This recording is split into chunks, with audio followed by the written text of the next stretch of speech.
ನಮಸ್ಕಾರ, ಸ್ಪೀಡ್ ನ್ಯೂಸ್ಗೆ ಸ್ವಾಗತ. ನಾನು ಚಂದ್ರಕಲಾ ನೂತನಗೌಡ. ನೋಡಿ, ಮನೆಗೆ ಮಾತ್ರ ಬರಬೇಡಿ ಅಂತ ಸಿಎಂ ಡಿ ಕೆ ಶಿವಕುಮಾರ್ ಅವರು ಮನವಿಯನ್ನ ಮಾಡಿದ್ದಾರೆ. ದಯವಿಟ್ಟು ಯಾರು ಕೂಡ ತಪ್ಪು ತಿಳ್ಕೋಬೇಡಿ, ಸದಾಶಿವನಗರ ನಿವಾಸಕ್ಕಂತೂ ಬರ್ಲಿಕ್ಕೆ ಹೋಗಬೇಡಿ.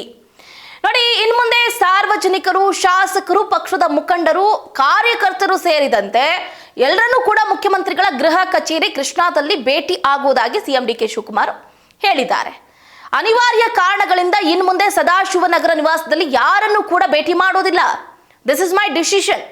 ಯಾರು ಇಲ್ಲಿಗೆ ಬರುವ ತೊಂದರೆ ತಗೋಬೇಡಿ, ಹಾಗೆ ಅನ್ಯಥಾ ಭಾವಿಸಬೇಡಿ ಅಂತ ಮಾಧ್ಯಮ ಹೇಳಿಕೆಯಲ್ಲಿ ಸ್ಪಷ್ಟವಾಗಿ ತಿಳಿಸಿಬಿಟ್ಟಿದ್ದಾರೆ.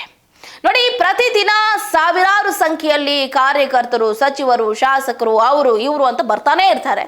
ಅವರೆಲ್ಲರಿಗೂ ಮನೆಗೆ ಬಂದ ಸಂದರ್ಭದಲ್ಲಿ ಆರೈಕೆ ಮಾಡಲೇಬೇಕಾಗುತ್ತೆ. ಟೀ, ಕಾಫಿ ಇತ್ಯಾದಿ ಕೊಡಲೇಬೇಕಾಗುತ್ತೆ. ಮನೆಯವ್ರಿಗೂ ಕೂಡ ಡಿಸ್ಟರ್ಬ್ ಆಗ್ತಾ ಇರುತ್ತೆ. ಸೊ ಹಾಗಾಗಿ ಪ್ರತಿದಿನ ಸಿಎಂ ಡಿ ಕೆ ಶಿವಕುಮಾರ್ ಅವರನ್ನ ಭೇಟಿ ಆಗೋದಕ್ಕೆ ಸಾರ್ವಜನಿಕರು ಬರ್ತಾರೆ, ಮುಖಂಡರು ಬರ್ತಾರೆ, ವಿವಿಧ ಸಂಘಟನೆಯ ಮುಖ್ಯಸ್ಥರು ಸದಾಶಿವನಗರ ನಿವಾಸಕ್ಕೆ ಧಾವಿಸ್ತಾ ಇರ್ತಾರೆ.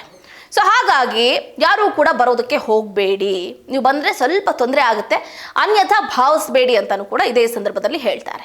ಅಷ್ಟೇ ಅಲ್ಲದೆ ನೋಡಿ, ಒಂದು ಕಡೆ ಡಿ ಕೆ ಶಿವಕುಮಾರ್ ಅವರ ಈ ನಿವಾಸ ವಿಷಯ ಬಹಳ ದೊಡ್ಡ ಮಟ್ಟದಲ್ಲಿ ಚರ್ಚೆಗೆ ಗ್ರಾಸ ಆಗ್ತಾ ಇದೆ.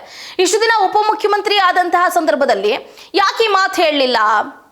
ಈಗ ಆಲ್ ಆಫ್ ದಿ ಸಡನ್ ಯಾಕೆ ಹೇಳ್ತಿದ್ದಾರೆ? ಡಿ ಕೆ ಶಿವಕುಮಾರ್ ಅವರು ಮುಖ್ಯಮಂತ್ರಿ ಆದ ತಕ್ಷಣ ಅವರ ಮೈಂಡ್ ಸೆಟ್ಟೇ ಚೇಂಜ್ ಮಾಡ್ಕೊಂಡ್ಬಿಟ್ರಾ? ಇಷ್ಟು ದಿನ ಅದೇ ಮುಖಂಡರು, ಶಾಸಕರು, ಸಚಿವರು, ಅವರು ಇವರು ಎಲ್ಲರೂ ಕೂಡ ಬರ್ತಾ ಇದ್ರು, ಆಗ ಡಿಸ್ಟರ್ಬ್ ಆಗ್ಲಿಲ್ವಾ? ಈಗ ಮುಖ್ಯಮಂತ್ರಿ ಆದ ತಕ್ಷಣ ಯಾಕೆ ಡಿಸ್ಟರ್ಬ್ ಆಗ್ತಾ ಇದೆ ಅಂತ ಹೇಳಿಕೆಯನ್ನ ಈಗ ಜನರು ಕೂಡ ಮಾಡ್ತಾ ಇದ್ದಾರೆ. ನೋಡಿ, ಒಂದು ಕಡೆ ನಾವು ಗಮನಿಸಬಹುದಾಗಿದೆ, ಯಾರಿಗೇ ಆಗಲಿ ಅವ್ರದ್ದು ಪರ್ಸನಲ್ ಟೈಮ್ ಅನ್ನೋದು ಇರುತ್ತೆ. ಬಟ್ ಇಲ್ಲಿ ಡಿ ಕೆ ಶಿವಕುಮಾರ್ ಅವರಿಗೆ ಕಂಪ್ಲೀಟ್ ಒಂದು ಕಡೆ ನಿದ್ದೆ ಇರುವುದಿಲ್ಲ, ಊಟ ಮಾಡೋದಕ್ಕಾಗುವುದಿಲ್ಲ.